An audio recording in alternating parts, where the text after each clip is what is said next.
Hoje eu quero ter uma conversa com vocês. Eu converso com pessoas a semana toda, e como todos vocês, só que no meu caso, às vezes, as pessoas me convidam para uma conversa porque estão precisando de ajuda, e eu peço a graça do Senhor para vez ou outra, poder ser instrumento de Deus na vida das pessoas, aconselhar. E o que eu tenho sentido, e eu vivo no mesmo mundo que vocês, é que as coisas estão muito difíceis nesses dias, mas muito difíceis. A maioria, mas assim, esmagadora das pessoas que eu converso, eu diria 85% das pessoas tem alguma queixa importante, significativa. Ou é a questão financeira, ou é a questão de saúde, ou a depressão, ou o desânimo em relação à vida, em relação ao futuro, com o governo, com seja lá qual for o governo, uma falta de esperança. E eu estava conversando com alguns amigos até daqui essa semana, e me veio uma coisa bem forte no coração. Eu falei assim, a gente vive num país, e eu vou ser bem honesto com vocês, pode ser que você não concorde com a minha opinião, pode ser que eu venha a ser criticado por isso, mas a gente vive num país onde, assim, os nossos juízes supremos, aquelas pessoas que deveriam ser as mais corretas de todas, dão sinais claros de corrupção, de sinais claros de que não estão preocupadas com o povo, sinais claros de que eu preciso levar vantagem, fazer negociatas, arrumar coisa aqui, legislar ao próprio favor. Então, assim, os nossos modelos de juízes nos envergonham às vezes. Eu não sei se eu estou falando sozinho, mas é isso que eu sinto. E aí, o que eu imagino? A gente lá na ponta, olhando para cima, você fala assim, mas se o cara que está lá em cima, que ganha aquela grana que absurda, que está ali para cuidar da gente, para legislar a nosso favor, estão se corrompendo, por que eu aqui embaixo, no fim da linha, preciso ser um cara direito? Por que eu não vou também querer levar vantagem nas coisas? Por que eu vou seguir o Evangelho, as suas instruções de Jesus, amar os meus inimigos? Por que eu vou fazer isso se eu não tenho esses modelos? E eu vou ser sincero com você, é verdade mesmo, é verdade, o mundo está cada vez mais corrompido, isso não é um privilégio só nosso, é no mundo todo, não é no Brasil só. O mundo está corrompido e a Bíblia previu isso, né? Que as coisas só iam piorar, elas não vão sozinhas melhorar. Então, qual é a nossa resposta? A gente sofre as consequências de tudo isso que está acontecendo. Então, provavelmente, se a gente abrisse o microfone para todos vocês aqui, alguns falarem, eu estou numa situação assim, eu estou precisando disso, está difícil para mim, está difícil para a minha família, está difícil. Talvez vocês abririam o coração aqui para dizer alguma coisa que está acontecendo, e eu sinto isso, como eu estou aqui conversando com gente toda semana, eu sinto muito isso, eu sofro junto com todo mundo. E aí, qual é a resposta que a gente pode dar a tudo isso? Por que a gente se reúne aqui? Por que você está sentado aqui? Por que eu estou de pé aqui falando com vocês? Por que a gente se reúne? Por que a gente fala de Deus? Porque muitos de nós cremos que Deus existe. Parece tão simples, ainda mais falar isso numa igreja, você fala, que coisa óbvia, né? Se eu estou na igreja, não é tão óbvio assim, falar a verdade, porque às vezes a gente trata Deus como se fosse uma religião, uma teoria, mas às vezes você não tem aquela certeza, e você não sabe exatamente o que você acredita, e você não sabe o que tanto que você pode contar com esse Deus. Então, para melhorar, para tentar arrumar essa confusão, a gente está terminando hoje essa série, que a gente começou falando dos fundamentos do que a gente crê. Então, eu disse no começo, assim, que a base do que a gente crê é que Jesus é o Filho de Deus. Então, assim, nós cremos que Deus existe e que Ele enviou Jesus, e Jesus era o Filho dele. E aí, o que eu tenho dito para vocês nesses domingos? Que se a gente realmente crê, né? Eu estou ajudando vocês e a todos nós a construirmos os nossos fundamentos, os nossos alicerces. Então, assim, a gente parte desse princípio, que Jesus é o Filho de Deus, não só pelos milagres que Ele fez, pelas pessoas que Ele curou, os cegos, os paralíticos, ressuscitou pessoas que estavam mortas, mas porque Ele próprio passou pela morte e avisou, falou, gente, a morte é só um detalhe, eu vou mostrar para vocês o que Deus planejou para vocês, que é a vida eterna. Então, o próprio Jesus foi crucificado, morreu, 3 dias depois Ele estava andando com muita gente. Por isso, essa é a base da nossa fé, esse é o fundamento do que nós cremos. Jesus é o Filho de Deus. Qual que é o próximo alicerce que vem depois disso? Olha, se Jesus é o Filho de Deus, eu preciso ouvir o que Ele tem para me dizer. E aí eu olho para isso como a minha resposta a esse mundo. Se eu creio que existe um Deus e que Jesus é esse Filho de Deus, Ele tem esse canal de comunicação, Ele veio e falou algumas coisas muito claras para nós, de como a gente deveria viver, como a gente deveria viver para agradar a Deus, e como a nossa vida poderia ser melhor. Se eu sei disso, eu preciso colocar isso em prática na minha vida. E eu disse semana passada que a coisa mais importante de todas, do que Deus deseja para você e para mim, a coisa mais importante é que a gente confie nele. Parece também tão simples isso, mas colocar em prática às vezes não é tão simples.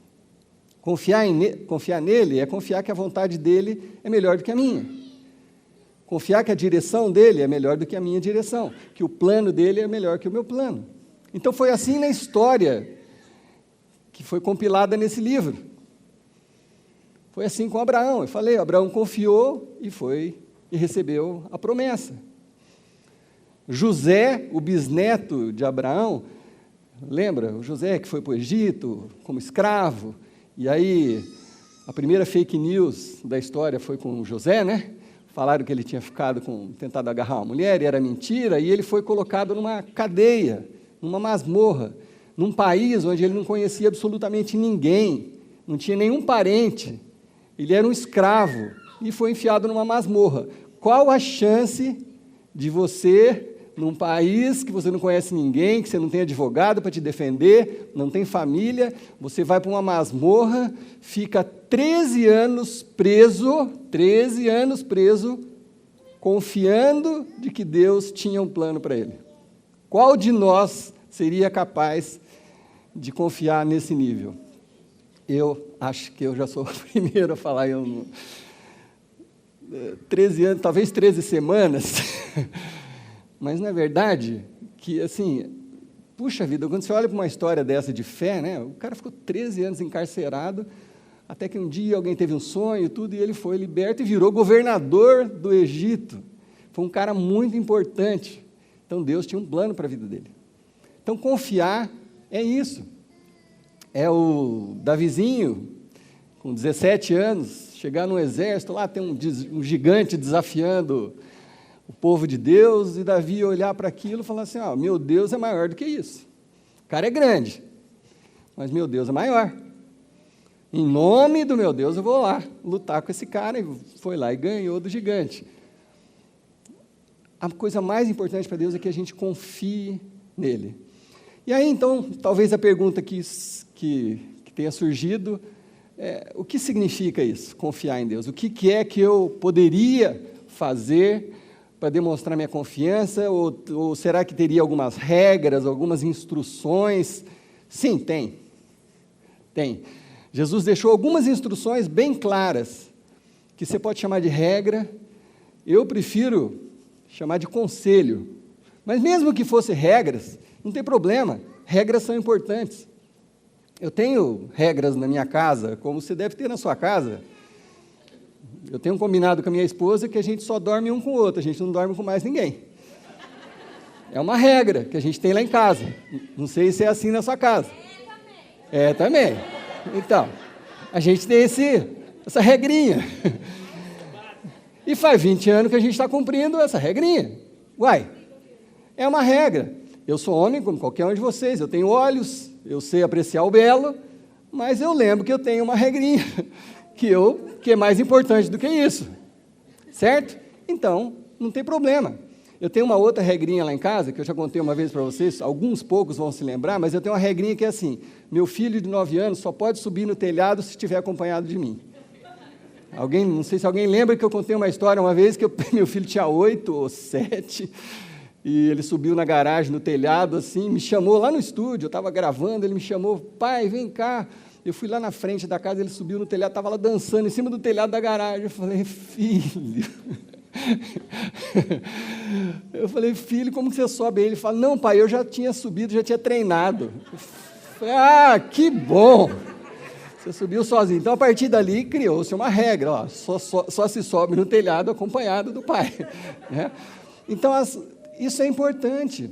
É importante por quê? Para que a gente viva bem. Agora, eu pergunto para todo mundo que é pai aqui, quando eu crio uma regra dessa para o meu filho, eu estou querendo prejudicar o meu filho ou estou querendo cuidar dele? Qual é a resposta óbvia? Cuidar. Eu estou querendo cuidar dele, proteger. Essa regra é para a proteção dele, para o bem-estar dele, porque ele pode cair de lá e se arrebentar inteiro. Então, é mais ou menos assim que a gente vê os conselhos de Deus e de Jesus para nós. Então, eu selecionei alguns conselhos muito específicos de Jesus, e nós vamos ler, por isso que eu falei que a gente precisava do telão ali, porque tem muitos versículos. Eu quero ler o que Jesus falou, para você não achar que é a minha opinião. Eu selecionei algumas coisas do sermão mais importante de Jesus, que foi o Sermão da Montanha, Mateus 5, 6 e 7, Jesus reuniu uma turma, e foi a vez que ele mais ensinou. E ele deu algumas dicas, regras, conselhos, muito importantes para que a gente viva a nossa vida de uma forma melhor.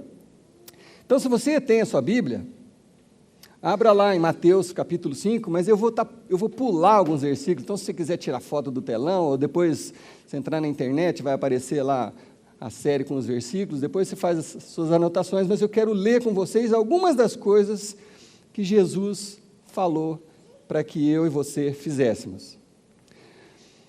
Versículo 7, Jesus falou assim, olha, abençoado, eu estou lendo na versão da Mensagem, para dar um colorido diferente, eu gosto muito dessa versão, é muito séria, é um estudioso que pegou do original mesmo, mas é um pouquinho diferente das versões mais tradicionais que a gente costuma usar.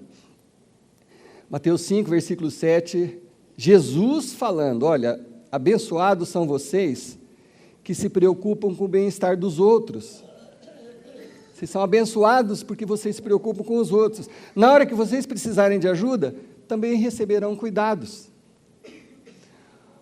Olha que coisa fácil de entender, nem sempre tão fácil de colocar em prática, mas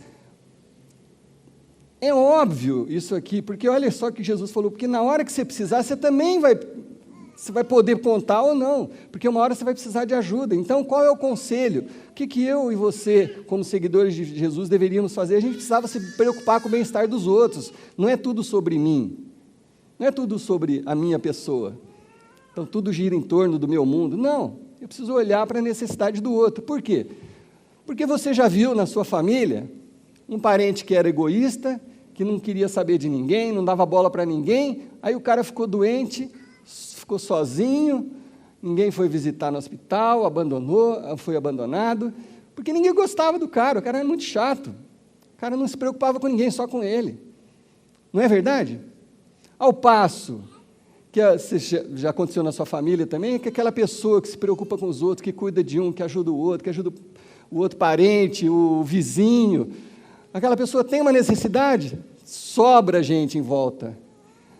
Olha que lindo, Jesus está dando um conselho prático, importante para mim e para você. É ou não é uma boa regra? Sim, claro. Vamos lá. Abençoados são vocês que conseguem mostrar que cooperar é melhor do que brigar ou competir. Desse modo, vocês vão descobrir quem vocês realmente são e o lugar que vocês ocupam na família de Deus. Que regrinha, que conselho tão atual. A gente vive de querer competir um com o outro, quem tem o melhor carro, o melhor sapato, a melhor chuteira, a melhor roupa, a melhor esposa, o melhor marido, o filho mais inteligente. A gente vive em função de competir e de ficar se comparando com as outras pessoas. Sabe o que Jesus fala sobre isso? Ele fala assim, olha, se você ficar fazendo isso, você vai perder a sua identidade. Você vai perder a sua identidade. Porque se você não fizer isso, se vocês fizerem isso, vocês vão descobrir quem vocês realmente são. Se vocês não fizerem isso, se vocês não cooperarem ao invés de competirem, vocês vão perder a identidade, você já não sabe mais quem é você. Você é uma projeção daquilo que você queria ser. Você gostaria de ser o seu vizinho, o seu irmão mais velho, sei lá, qualquer pessoa, um artista de televisão, você gostaria de ser aquilo, você começa a viver aquela projeção, você perde a sua identidade. Olha só, é um conselho prático, que a gente deveria, todos nós deveríamos agir dessa forma. Então, cooperar, para que as coisas e as pessoas cresçam, é fundamental para você saber a sua própria identidade, quem você é nessa família de Deus. Jesus continua, ele fala, abençoados são vocês que puserem em ordem o seu mundo interior, com a mente e o coração no lugar certo. Assim, vocês poderão ver Deus no mundo exterior. Olha só como isso responde muitas das nossas questões. Foi mais uma vez, tão bonito ver o Lucas falando aqui, no momento de ofertas. Ele falou de certa forma sobre isso. Às vezes a gente precisa de que Deus interfira no nosso mundo exterior. Mas às vezes a forma da gente querer alcançar isso não dá resultado. Porque muitos líderes religiosos costumam manipular as pessoas para que, barganhando com Deus, você consiga alguma coisa. Que Deus interfira no seu mundo exterior, que Ele cure você daquela doença, que Ele tire você da depressão, que Ele abençoe a sua vida financeira. Então, parece que é uma troca com Deus. E Jesus, quando Ele vai falar disso, Ele fala assim, olha, você precisa colocar em ordem o seu mundo interior, a sua mente e o seu coração. Uma vez que você estiver alinhado, sua mente e coração, com o seu Pai eterno, quando você estiver alinhado, Deus vai interferir no seu mundo exterior, que é exatamente o que a gente quer que Deus faça. Assim, não é trocando, não é oferecendo, não é fazendo sacrifícios, nem nada, é alinhando a nossa vontade, a vontade de Deus com a nossa vontade, colocando em ordem o nosso mundo interior. Então, quando a sua vontade interior estiver em alinhamento com a vontade de Deus, você vai ver Deus agindo no seu mundo exterior. Amém? É lindo isso. Seguindo, Jesus vai falando com a gente que se assume seguidor dele. Ele fala assim, permitam-me dizer uma coisa, eu gosto do jeito que essa versão apresenta. Permitam-me dizer por que vocês estão aqui. Vocês estão aqui para ser o sal que traz sabor divino à terra. Você é um seguidor de Jesus? Você diz que crê e confia e é um seguidor de Jesus? Sabe por que você está aqui? Para fazer diferença nesse mundo. Para fazer diferença nesse mundo. Você está aqui para dar sabor a esse mundo, porque esse mundo está insípido. É verdade, nós começamos a falar disso, esse mundo está azedo, está amargo, está difícil.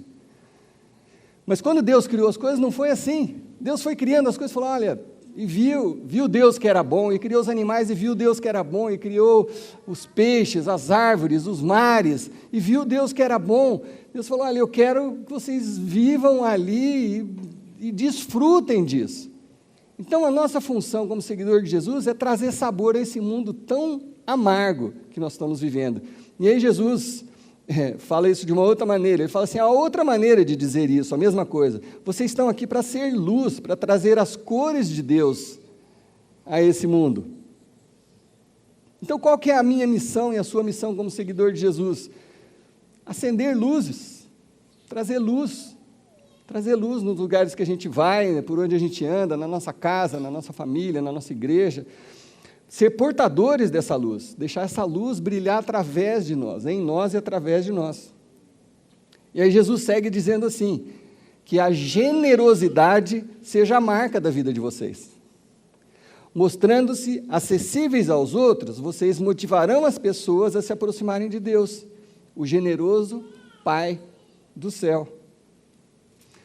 Será que a generosidade tem sido uma marca das nossas vidas? Então, quando você fala assim, puxa, Deus, o que o Senhor quer de mim? Vai lá para Mateus 5, 6 e 7. É isso que Deus quer de você, Ele quer que você seja uma pessoa generosa. Ah, mas eu tenho pouco, eu não tenho quase nada, como que eu vou ser generoso? Generosidade não depende de quanto você tem. Não tem nada a ver com o tanto que você tem. Ah, se eu tivesse tanto, eu seria generoso. Não, não é isso, generosidade não passa por isso, não tem valor, nesse tipo de valor monetário. Você pode ser generoso não tendo um centavo no bolso. Vocês se lembram um episódio na vida de Jesus, que ele... É uma história bem estranha, se você for prestar atenção. Jesus se coloca junto com seus discípulos, perto do lugar onde o pessoal está trazendo as ofertas, e fica olhando. Você já imaginou isso? A hora que passa o baldinho aí, Jesus está te olhando. Ô, louco. Deixa para lá. Mas não é isso não, tá? Mas enfim, nesse episódio, Jesus estava fazendo exatamente isso. Ele ficou observando as pessoas trazerem as ofertas. E aí ele viu que um sujeito lá chegou balançando um monte de nota, assim, andando, né, todo poderosão, um monte de nota, chegou lá e colocou aquele monte de dinheiro. E aí, em seguida, veio uma viúva que trouxe 2 moedinhas de cobre e colocou ali. E aí, Jesus chamou os seus discípulos e falou, vocês estão vendo? Aquele cara que trouxe aquele maço de dinheiro, aquele maço de dinheiro para ele não tem muito significado, porque ele ganha muito mais do que aquilo. Aquilo ali é sobra para ele. É um cara muito rico. Então, o coração dele não está naquela oferta. Agora, aquela viúva, aquelas 2 moedinhas, eram tudo que ela tinha. Ela falou assim, olha, eu quero dar tudo. E colocou tudo. Então, Jesus falou, aquela era uma mulher generosa.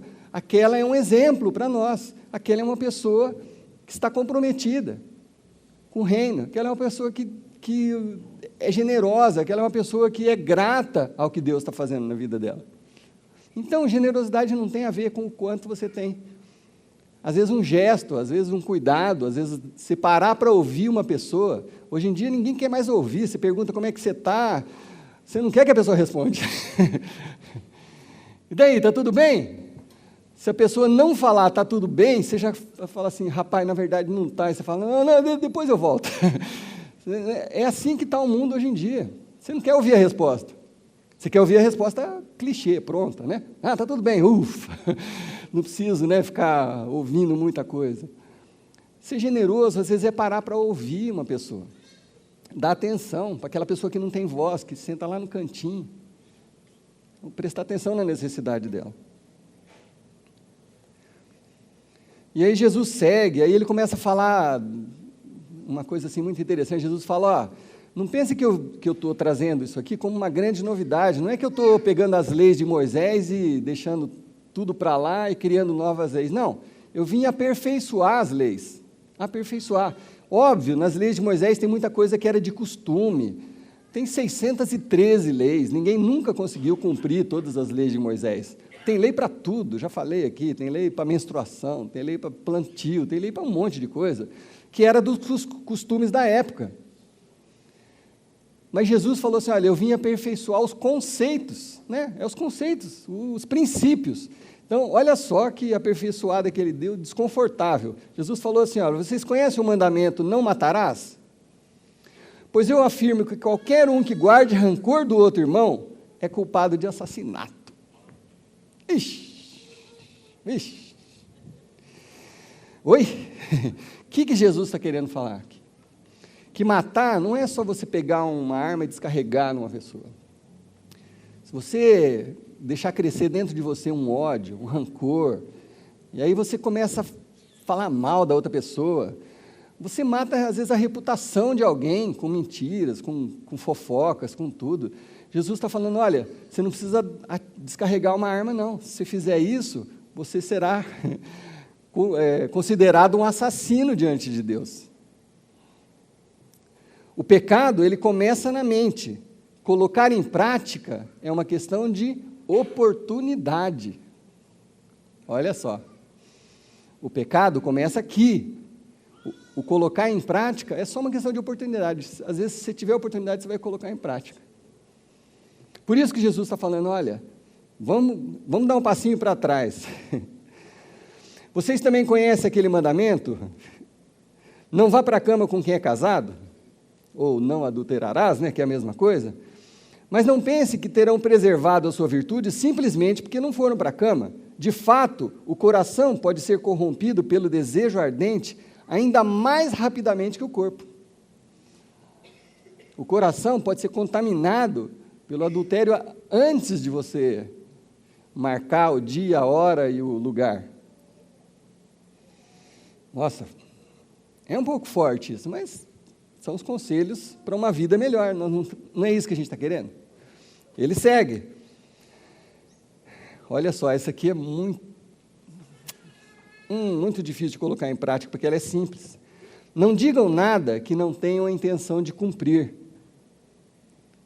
Esse conselho está impregnado nas nossas tradições. Jesus está falando assim, que às vezes nas tradições religiosas, a gente costuma falar muita coisa e acaba não cumprindo. Eu posso dar um testemunho pessoal, sem ser específico, mas se todo mundo que já veio falar comigo falou assim, olha, eu quero ajudar, se todo mundo estivesse ajudando, não tinha lugar para gente que ajuda aqui nessa igreja, estava lotado, porque às vezes a pessoa fala da boca para fora.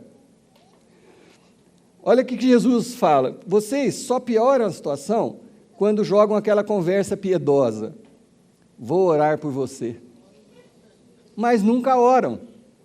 Ou então, Deus abençoe você, mas falam apenas da boca para fora. E Jesus está pegando pesado. Hoje em dia a gente não precisa nem falar que vai orar, né? É só mandar aquela mãozinha assim, né? No zap. Você não precisa nem falar mais. O cara escreve um texto desse tamanho, né? Estou passando, mano, dificuldade, não sei o quê, aí você responde. 3 mãozinhas. Né? Rapaz. Aí você gasta um tempo, bota 5 mãos, 10 mãozinhas, né? Agora sim, né? Agora sim. Rapaz, Jesus fala assim, as palavras não se tornam verdadeiras só porque foram enfeitadas com floreios religiosos. Digam apenas sim e não.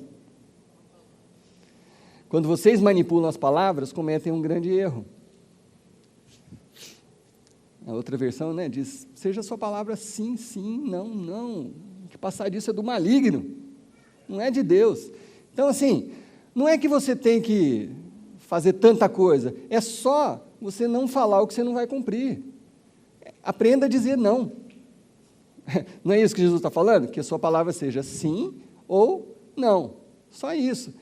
Se alguém vem pedir um negócio, se você não pode, você fala, eu não posso. Mas não fala que vai fazer e não faz. Porque isso é ruim, é isso que Jesus está falando que não é legal a gente fazer. Vamos lá, um passinho além. Vocês conhecem a antiga lei, ame os seus amigos, e o complemento da lei, fica óbvio, né? Ame os seus amigos, então odeie os seus inimigos. Eu quero redefinir isso, disse Jesus. Digo a vocês que vocês devem amar os seus inimigos. Deixem que eles tirem o melhor de vocês e não o pior. Olha que bonito nessa versão. Quando você demonstra que você não ama alguém, quando você odeia o seu inimigo, quem que você está mostrando que você é? O que você está demonstrando? Quais são os frutos que você gera odiando alguma pessoa?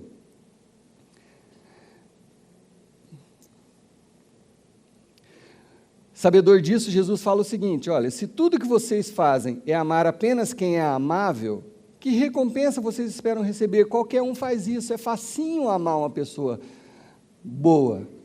O Lucas que veio aqui, é fácil amar o Lucas, um cara legal, generoso, né? Amigo. É fácil amar o Lucas.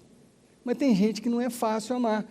Então, assim, amar o Lucas, por mais que seja bom fazer isso, não quer dizer tanta coisa, porque é fácil. Amar é um cara fácil. Agora, e amar aquela pessoa difícil? Aquela pessoa que incomoda, aquela pessoa chata. Prestar atenção naquela pessoa chata. Ouvir o que ela tem para falar. Resumindo, Jesus disse, eu quero dizer cresçam, evoluam para isso.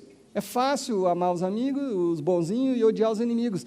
Jesus está falando, olha, eu queria que vocês crescessem, evoluíssem para ir para além disso. Vocês são súditos do reino, tratem de viver como tais.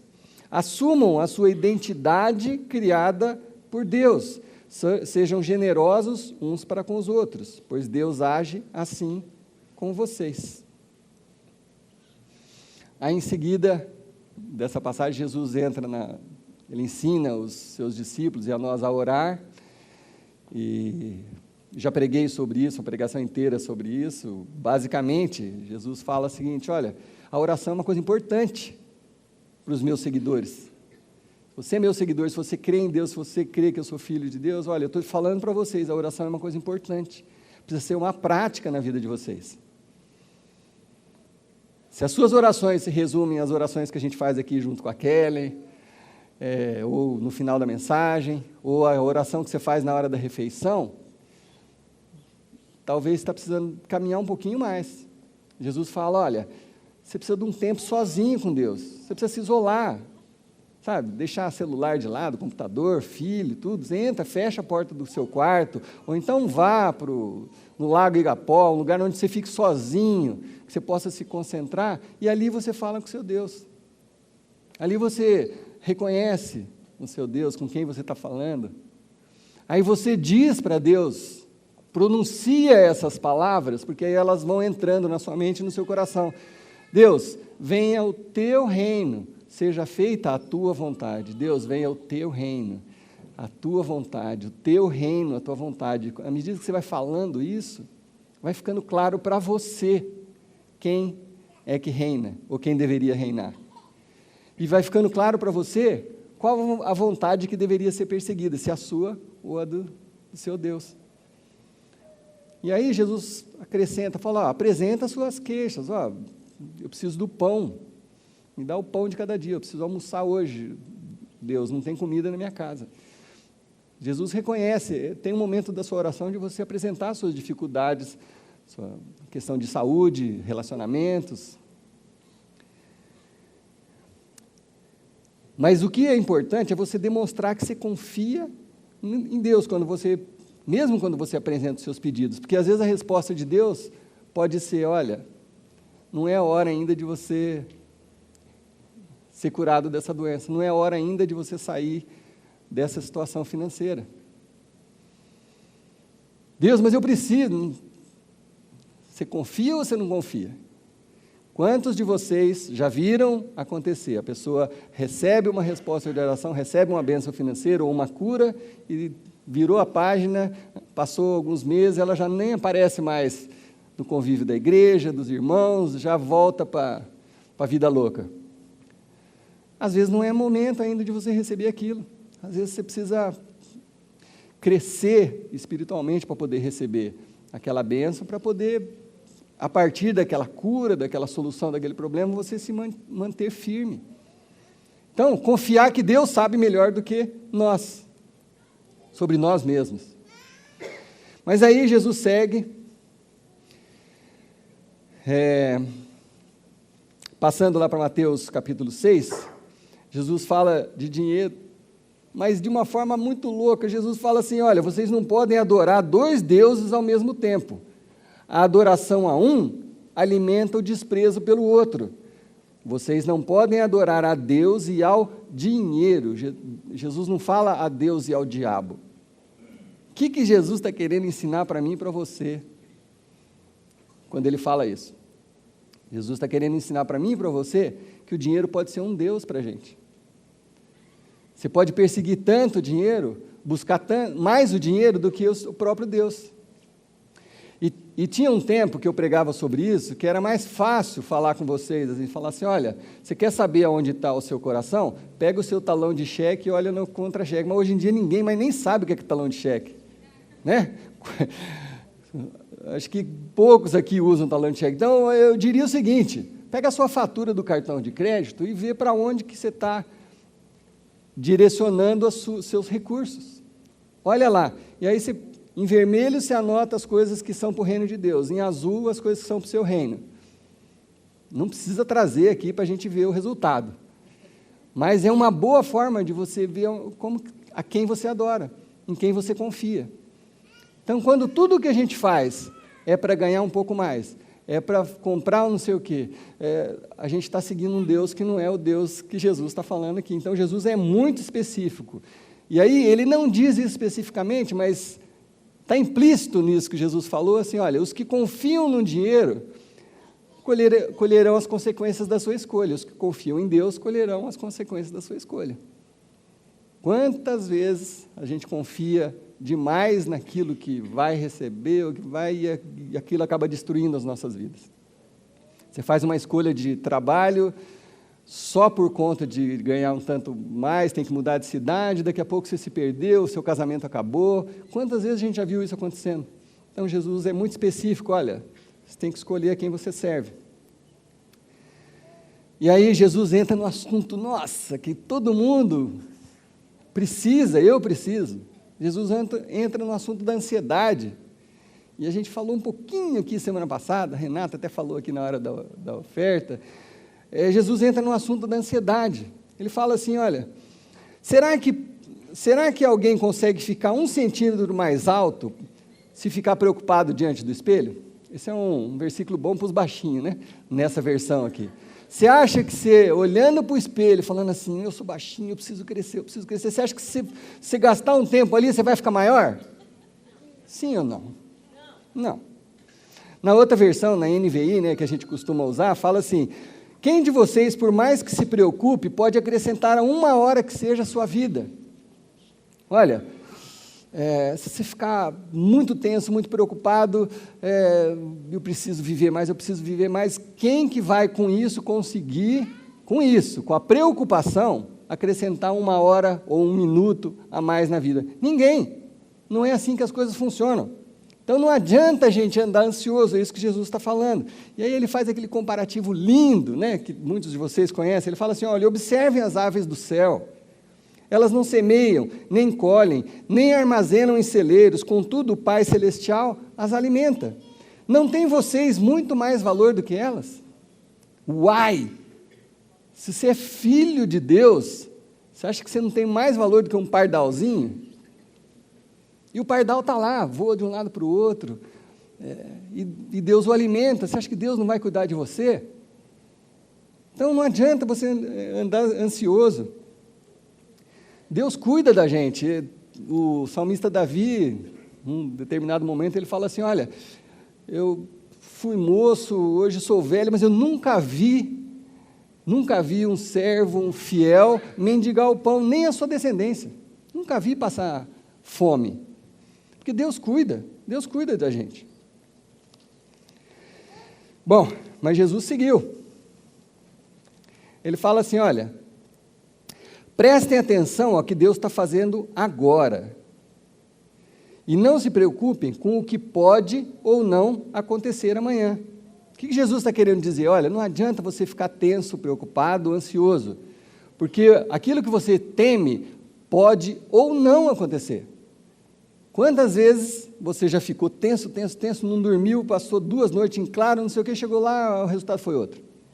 Você fala, pô, mas para que eu fiquei 2 noites acordado, se o resultado foi, é isso que Jesus está falando. Não adianta. As coisas, não adianta você ficar ansioso agora pelo que pode ou não acontecer. Quando se depararem com uma situação difícil, a promessa, Deus estará lá para ajudá-los. Amém? Estou acabando. Capítulo 7. Olha que legal isso. Não procurem atalhos para Deus. Não procure atalhos para Deus. E só esse assunto já dava uma mensagem inteira. Porque a gente quer atalho para tudo, né? Por isso que essas igrejas da prosperidade estão lotadas, porque você quer um atalho. Você quer fazer uma corrente de 7 semanas e resolver todos os seus problemas. Não é assim? Não é assim? Aí está lotado, está cheio de gente, porque todo mundo quer atalho. Ninguém quer trilhar o caminho. Ninguém quer se esforçar. Você quer já o resultado ali na frente. Os músicos aqui podem comprovar, eu sou músico também. Você não vira músico do dia para a noite. Você precisa se preparar, você estuda, você trabalha, você se dedica, você aprende uma coisa, aprende outra, aprende harmonia, aprende ritmo, toca, desenvolve. Não é do dia para a noite. Hoje em dia está muito assim, né? Todo mundo quer aprender tudo no YouTube. Né? E aí o que acontece? O saber é muito pequeno. Na verdade, ninguém sabe nada. O mundo está caminhando para isso, é um saber pequeno, não tem profundidade, a pessoa só sabe a superfície ali. E aí, a hora que você aperta mesmo, a pessoa não tem conhecimento. Então, tem um trilhar, tem um caminho que a gente precisa andar. Então, não tem atalho para Deus. Não tem atalho. Às vezes, vai ser difícil algumas decisões que você tem que tomar. Às vezes, umas adequações dessa, por exemplo, quem está acostumado a mentir, a partir de hoje, começar a falar sim e não, é uma dificuldade. Mas não procura atalho, vai pelo caminho que precisa ser percorrido. Olha essa versão, que interessante. Ela fala assim, o mercado está transbordando de fórmulas fáceis e infalíveis para uma vida bem-sucedida que podem ser aplicadas no seu tempo livre. Não caiam nesse golpe. Não é verdade, né? Que hoje em dia está cheio de gente aí dando 5 passos para isso, 4 passos para aquilo, 10 passos para o sucesso, para a felicidade. Todo mundo achando que tem atalho para as coisas. O mundo está cheio disso. Jesus fala assim, olha, o caminho para a vida, para Deus, é difícil e requer dedicação total. Jesus falando que o caminho não é fácil. Tem um escritor que eu gosto muito, C.S. Lewis, ele fala assim, ó, se você está procurando alguma coisa fácil, não vai atrás do Evangelho. Porque realmente, às vezes colocar em prática essas coisas, às vezes não é fácil. E olha, eu quero deixar bem claro uma coisa, eu não estou falando da salvação, a salvação você não precisa fazer nada, você não tem que se esforçar nada, você precisa crer. Quem crer e for batizado será salvo, isso o próprio Jesus falou. Então, para você ser salvo, você só precisa crer e ser batizado se você tiver a oportunidade. Eu estou falando isso porque aquele ladrão da cruz não teve oportunidade de ser batizado, mas foi salvo também. Mas, tendo a oportunidade, quem crer e for batizado será salvo. Então, não estou falando de salvação, a salvação é de graça. Agora, melhorar a sua vida, você ter uma vida de qualidade aqui, você ser um seguidor de Jesus, você precisa passar. Às vezes é difícil, às vezes fazer mudanças no interior da gente é difícil, às vezes parar de pecar é difícil, mas o que a gente quer? Resultado. A gente quer alguma coisa que faça sentido, não é assim que eu comecei? Nós estamos buscando alguma coisa que faça sentido, e isso faz sentido. Se você colocar em prática, isso faz sentido. Essa semana eu ouvi uma história, eu acho que a pessoa não está aqui, mas muito bonitinha, assim. Uma mãe, eu não vou falar o nome, só para não... posso falar. A Fer e o Daniel me contou essa história. Ele disse que a Luluzinha, pequenininha deles, ela recebe uma mesadinha lá, ela estava juntando um dinheirinho, aí a mãe precisou de um troco, e aí foi lá no dinheirinho da Lolô, e tinha, sei lá, eu não lembro exatamente o valor, mas vamos supor, tinha R$42, e ela precisava daquele troco. Aí ela pegou, colocou uma nota de 50 e pegou os 42. A Lulu ficou tão frustrada, ficou muito triste. Como que você troca um monte, eu tinha um monte de dinheiro, agora eu só tenho um, né? Ela ficou muito triste, Às vezes a gente faz isso com Deus, às vezes Deus está te propondo uma troca, você acha que você vai perder, mas você vai ganhar muito, sabe, se você colocar aquilo em prática, Deus tem muita coisa para você. Então, às vezes você tem a sensação de que você vai estar perdendo, mas na real você está ganhando. É isso que Jesus veio anunciar. E aí ele termina falando assim, olha, se vocês colocarem isso em prática, vocês serão como pedreiros competentes que constroem a sua casa sobre a solidez da rocha. E aí o que Jesus fala? A chuva vai cair. O rio vai avançar. O vento vai soprar forte. O que Jesus está falando para mim e para você? Não é porque você é seguidor de Jesus que você está livre das aflições desse mundo. Não é porque a gente está aqui na igreja, servindo na igreja, que a gente não vai ficar doente, que a gente não vai ter problema no trabalho, ficar desempregado às vezes, que a gente não pode ter depressão porque a gente é cristão. Não é. Jesus não falou isso. Ele falou, olha, a chuva vai vir, o rio vai avançar, o vento vai soprar forte contra você. Porque nós estamos nesse mundo. E esse mundo é assim. Ainda nós vivemos sob o pecado nesse mundo. Então você vai passar por tempestades. E talvez você esteja passando e está tudo certo. A questão que Jesus está falando aqui é que a chuva cai, o rio avança, o vento sopra forte, mas nada derruba aquela construção edificada sobre a rocha, porque ela está exatamente fundamentada sobre a rocha. Amém? Amém. O apóstolo Paulo, ele fala uma coisa, que eu queria terminar com isso. Ele fala lá em Filipenses 4:11, ele fala assim, olha, sabe o que eu aprendi nesse tempo todo? Eu aprendi a estar contente a despeito das circunstâncias. A despeito das circunstâncias. Eu fico satisfeito com muito ou com pouco. O apóstolo Paulo falando. Eu aprendi que eu posso ficar satisfeito mesmo quando eu tiver pouco. Porque isso não é externo, é interno. É alguma coisa aqui dentro. Eu estou preso numa rocha, eu estou fundamentado numa rocha, eu estou firme na rocha. Às vezes o vento vai bater forte, às vezes vai me entortar, mas meus pés estão ali firmados. Então Paulo falou isso, ele falou assim, olha, eu encontrei a receita certa para estar alegre, com fome ou alimentado, com as mãos cheias ou com as mãos vazias. Percebe? Às vezes eu e você vamos estar com as mãos vazias, às vezes a gente vai sentir fome, mas Paulo aprendeu que essa firmeza, esse fundamento na confiança em Deus, é maior do que qualquer tempestade.